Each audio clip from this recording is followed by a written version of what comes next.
ဖွင့်လို့မရတဲ့သူတွေရှိလားဒါဆိုလို့ရှိရင်တော့ဒီဗီဒီယိုလေးကိုအဆုံးထိကြည့်ပေးပါဒီဗီဒီယိုဆုံးသွားပြီဆိုတာနဲ့ကျွန်တော်ဒီ Viber account ဘယ်လိုဖွင့်ရမလဲကိုမကြတာကိုဘယ်လိုမျိုးဖြည့်ရှင်းရမလဲဆိုတာကိုသိသွားမှာပဲဖြစ်ပါတယ် Okay ပထမဆုံးအနေနဲ့ကျွန်တော် Viber ထဲဝင်မယ် Viber ထဲဝင်ပြီးတော့ကျွန်တော်တို့ဒီမှာဖုန်းနံပါတ်ထည့်ရမယ်ပေါ့နော်ဖုန်းနံပါတ်ကကျွန်တော်တို့ဒီ959 963 490 600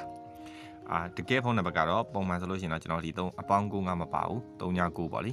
အဲ့ဒီမှာဆိုလို့ရှိရင်ကျွန်တော်တို့က3ညကိုတစ်ချက်ဖြတ်ပြီးတော့ဒီအပေါင်း95 3ညကိုဖြတ်ပြီးတော့နောက်ကနေ9ကနေစပြီးတော့အကုန်လုံးစာရေးရမှာပဲပါတယ်အဲ့တော့အပေါင်း95ကို963 490 600 Okay အဲ့တော့ကျွန်တော် continue ကိုတစ်ချက်ဝင်ပြပါမယ်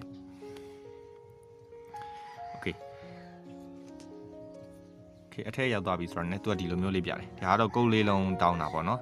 Okay ကျွန်တော် next ကိုတစ်ချက်နှိပ်လိုက်မယ်ကောမြေတစ်ချက်နှိပ်မယ်အဲ့ချို့ဖုန်းတွေကြတော့တစ်ခါတလေကြလို့ရှိရင်ဒီဖုန်းဝင်လာပြီးတော့ကုတ်လေးလုံးပြောပြသွားတယ်ကုတ်လေးလုံးပြောပြသွားတယ်ဆိုလို့ရှိရင်ဒီနေရာမှာရိုက်ထည့်ပြီးတော့ဝင်လိုက်ပါနော်အဲ့လိုဝင်လိုက်တယ်ဆိုလို့ရှိရင်ရသွားတဲ့အကောင့်ကြီးလည်းရှိတယ်ဒါပထမတစ်ခုပေါ့တကယ်လို့ကုတ်လေးလုံးလည်းကြမလာဘူးဒီဖုန်းလည်းဝင်မလာဘူးဆိုလို့ရှိရင်လောက်ရမယ်နောက်တစ်နည်းကခဏလေးဆောင်နော်ကျွန်တော်ဒီမှာ activate ဘူရရင် call ဆိုပြီးတော့စက္ကန့်ကြီးရေးနေတယ် Okay ပြည့်သွားပြီဆိုလို့ရှိရင် activate ဘူရရင် call ဆိုတဲ့ဟာလေးကိုတစ်ချက်နှိပ်ပေး Okay နှိပ်လိုက်ပြီဆိုတော့ ਨੇ သူကနောက်တစ်နေရာကိုရောက်သွားလိမ့်မယ်နော်ကျွန်တော်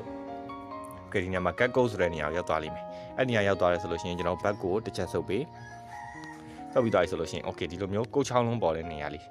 ကိုချောင်းလုံးတောင်းတဲ့နေရာလေးပေါ်လာလိမ့်မယ် you are sit တိုင်ချစ် code ဆိုတဲ့ကောင်ရှိတယ် Okay အဲ့ဒီမှာဆိုလို့ရှိရင်ကျွန်တော်ဒီဟာလေးကိုကျွန်တော် screenshot လေးတစ်ချက်ရိုက်ထားမယ်နော် Okay ကျွန်တော်ဒီဟာကဒီဖုန်းနံပါတ်ကကြတော့ကိုမကြတာဒီ Viber account နေမှာဆိုလို့ရှိရင်2မျိုးရှိတယ်ပထမတစ်ခုကကြတော့ကိုမကြတာဒီကုတ်လေးလုံးကနေပြီးတော့ကုတ်ချောင်းလုံးပြောင်းနေကုတ်မကြတဲ့ဟာရှိတယ်ဒုတိယတစ်ခုကကြတော့ activation fail လို့ပြနေတဲ့ဟာ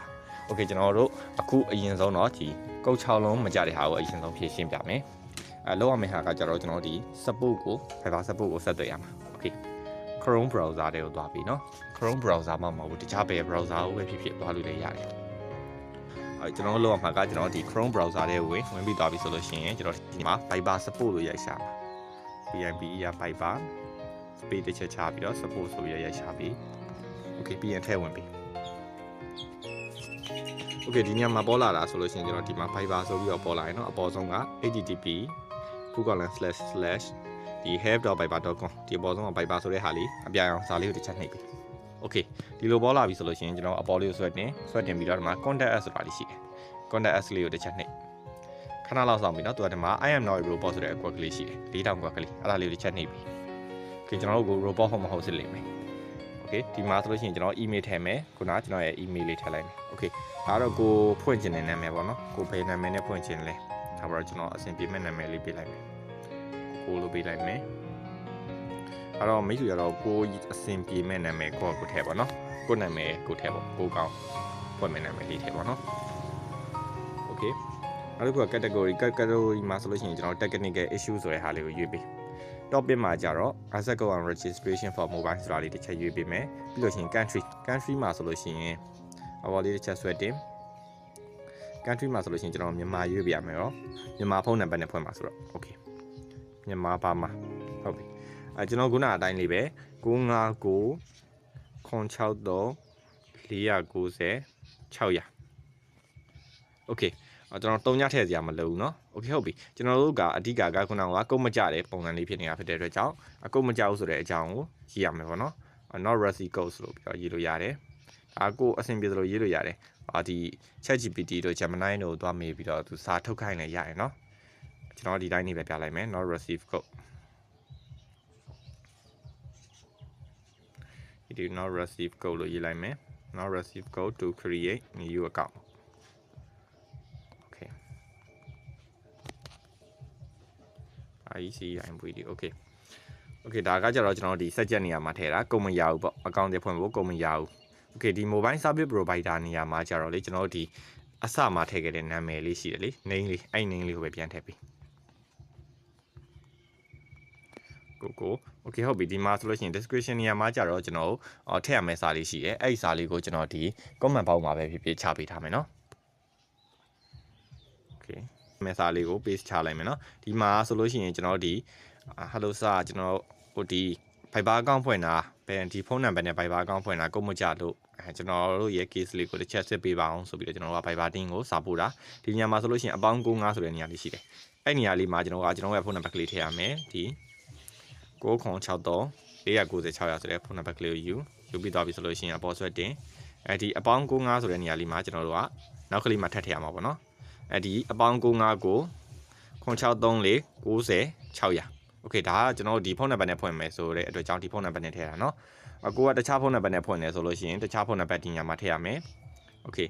ဒီဖုန်းနံပါတ်နေရာမှာလည်းကိုပိုင်နံပါတ်ထည့်ရမယ်နော်okay အကုန်လုံးထည့်ပြီးသွားပြီအကုန်လုံးစစ်ပြီးသွားပြီဆိုလို့ရှိရင်အပေါ်လေးဆွဲတင်ပြီးတော့ဒီမှာ submit ဆိုတဲ့နေရာလေးရှိတယ် submit ကိုတစ်ချက်နှိပ်ပြီနော် submit ကိုတစ်ချက်နှိပ်လိုက်တယ်ဆိုလို့ရှိရင်သူကဒီနေရာလေးမှာညာဘက်အပေါ်တောင်ဖြစ်ဘယ်ဘက်အပေါ်တောင်မှာဖြစ် your record was successfully submitted ဆိုတဲ့စာပေါ်တယ်နော်ခုဒီဟာကျွန်တော်လုပ်နေတာကြားသွားပြီဖြစ်တဲ့အတွက်ကြောင့်သူကဒီမှာပေါ်လာပြီနော် your record was successfully submitted ဆိုတဲ့စာပေါ်လာပြီအဲ့ဒီစာပေါ်လာပြီဆိုလို့ရှိရင်သူကကုတ်ကြလာပါလိမ့်မယ်ဗျโอเคဟုတ်ပြီခုနလိုမျိုးကျွန်တော်တို့ဒီစာတင်းပြီးသွားပြီဆိုလို့ရှိရင်ကျွန်တော်မေးတဲ့ကိုလည်းစာကြလာလိမ့်မယ်စာကြလာတဲ့ခါကျလို့ရှိရင်ကျွန်တော်ဒီ Viber တဲ့ကိုတစ်ချက်ပြန်ဝင်ကြည့်လိုက်နော် Viber တဲ့ကိုဝင်ပြီးသွားပြီဆိုလို့ရှိရင်ခုနကကျွန်တော်ဒီဖုန်းနံပါတ်ကလေးရိုက်ထည့်ရမယ်ပေါ့နော်ဒီမှာဆိုရင် start now တစ်ချက်နှိပ်ပြီးသွားပြီဆိုလို့ရှိရင်ကျွန်တော်ဖုန်းနံပါတ်ရိုက်ထည့်မယ် country code နေရာမှာအပေါင်း95နောက်ကနေကိုကနေစပြီးတော့ရေးမယ်963 490 600 okay continue တစ်ချက်နှိပ်မယ် continue တစ်ချက်နှိပ်ပေးokay ဒီမှာတော့ကျွန်တော် D9 လုပ်ပေးမယ်เนาะပထမတစ်ခု D9 လုပ်ပေးမယ်နောက်တစ်ခုကကြတော့ alarm လုပ်ပေးမယ် okay တကယ်တမ်းဆိုလို့ရှိရင်တော့ဒီ alarm နှစ်ခုလုပ်ပေးရမှာပေါ့เนาะ okay ဒီမှာဆိုလို့ရှိရင်ကျွန်တော်ကုတ်6လုံးကြတဲ့နေရာကိုရောက်သွားလိမ့်မယ်ပြီးလို့ရှိရင်သူကုတ်ကြလာလိမ့်မယ်ပေါ့เนาะကျွန်တော်ခဏလောက်တော့ဆောင်းလိုက်ပါ963 490 600 okay SMS ကုတ်တော့မကြသေးဘူးokay SMS ကိုကြာလာပြီเนาะ99861 99861 okay တစ်ချက်ဝင်လိုက်မယ်ဆိုလို့ရှိရင် okay နင်းနဲ့ဘတ်ဒီနဲ့ပေးလို့ရပြီနင်းကိုကျွန်တော်ကိုလို့ပေးလိုက်မယ် date of birth ကကျွန်တော်အဆင်ပြေသလိုလေးပဲယူပေးလိုက်မယ်ထားပါတော့ okay ပြီးလို့ရှိရင်ကျွန်တော်အမှန်ချစ်ကလေးကိုတစ်ချက်နှိပ်မယ်အကောင်လုံးကျွန်တော်တို့ only this time ဒီမှာဆိုလို့ရှိရင် contact တွေကိုတော့ခွင့်ပြုပေးမလား contact တွေဒီ Viber ဖွင့်ထားတဲ့ contact တွေပေါ်မလားဆိုတာကိုကျွန်တော်ဖွင့်ပြုပေးလို့ရတယ်ဒီမှာဆိုရင် allow တစ်ချက်နှိပ်ပေးလိုက်မယ် okay allow တစ်ချက်နှိပ်ပေးလိုက်မယ် allow အကောင်လုံး allow ကြည့်လုပ်ပေးလိုက်မယ်နော်ဒါကျွန်တော် Viber ကလုံးနဲ့ဖွင့်ထားလို့ဒါဒီလိုမျိုးလေးပြတာပုံမှန်ဆိုလို့ရှိရင်တော့ဝင်လို့ရသွားလိမ့်မယ်နော်ဒီလိုမျိုးလေးရသွားပါပြီဒါဆိုလို့ရှိရင်တော့ကျွန်တော် account ဖောက်လို့ရသွားပြီပဲဖြစ်ပါတယ်ဒီမှာ more ဆိုတဲ့နေရာလေးတစ်ချက်ရှိရနော် okay ဒါဆိုလို့ရှိရင်တော့ခုနကကျွန်တော်တို့ဖောက်ခဲ့တဲ့ account ပဲဖြစ်ပါတယ်ဒီ963 490 600လောက်ရတဲ့ process ကိုကျွန်တော်အစားဆုံးအချင်းချုပ်ပြီးတော့ပြန်ပြောပေးမယ်เนาะကျွန်တော်တို့ဒီ Viber တဲ့တစ်ချက်ဝင်ကြည့်သူကကုတ်မကြတာလားကုတ်လေးလုံးမကြတာလားအဲ့ဆိုရင်ကုတ်6လုံးမကြကုတ်6လုံးမကြတဲ့ပုံစံမျိုးဖြစ်သွားအောင်ကျွန်တော်တို့ activate ဖူရရင်ကောနှိပ်ပေးပြီးပါပြီဆိုလို့ရှိရင်ကုတ်6လုံးပြနေတဲ့နေရာလေးဟုတ်ပြီအဲ့နေရာလေးရပြီဆိုလို့ရှိရင် okay ဒါဆိုလို့ရှိရင်ကျွန်တော်ဒီကုတ်6လုံးမကြတဲ့ case ဆိုတာကိုတည်သွားပြီအဲ့တော့ကြောင့်ကျွန်တော်ဘာလုပ်လဲကျွန်တော် Chrome browser ထဲကိုသွားတယ်ဒီ health center ထဲမှာ Viber support team ကိုကျွန်တော်တို့စာပို့တယ်စာပို့ပြီးတော့ကျွန်တော်တို့ဒီ okay စာပြန်လာပြီဆိုတာနဲ့ကျွန်တော်တို့ကဒီ Viber ထဲပြန်ဝင်ပြီးတော့ဝင်တဲ့အခါမှာကြာလို့ရှိရင်ကျွန်တော်ဒီ account လေးတွေကိုကုတ်6လုံးကြာပြီးတော့ဝင်လို့ရသွားမှာပဲဖြစ်ပါတယ်ကျေးဇူးတင်ပါတယ်တကယ်လို့ဒီလိုမျိုးကုတ်6လုံးလည်းမကြောက်ဘူးဝင်လို့လည်းမရဘူးဖြစ်နေတဲ့သူတွေရှိတယ်ဆိုလို့ရှိရင်လည်းကျွန်တော်ရဲ့ဒီ account ကိုလာပြီးတော့ service လာအဲ့လိုရပါတယ်ကျွန်တော်ရဲ့ account လေးကိုတစ်ချက်ပြပေးမယ်နော်okay ကျွန်တော်ရဲ့ဒီ account လေးကိုလာပြီးတော့ service လာအဲ့လိုရပါတယ်ဒီ PS service ဆိုတဲ့ account လေးပါဒီမှာဖုန်းနံပါတ်ကတော့959 95990 142လို့ရိုက်ရှာလေးရတယ်user name ဒီမှာ user name ဆိုလို့ရှိရင်တော့ PS service dev 2026ဒီရာကိုလည်းရိုက်ရှာပြီးတော့ကျွန်တော် service လာအဲ့လိုရပါတယ်ဒီ video ကိုကျွန်တော်တို့ဒီ Facebook page တွေဘာဒီမှာတွေ့တယ်ဆိုလို့ရှိရင်လည်း Facebook page ကနေတဆင့်ဆက်သွယ်လို့ရပါတယ်ကျေးဇူးတင်ပါတယ်ဗျ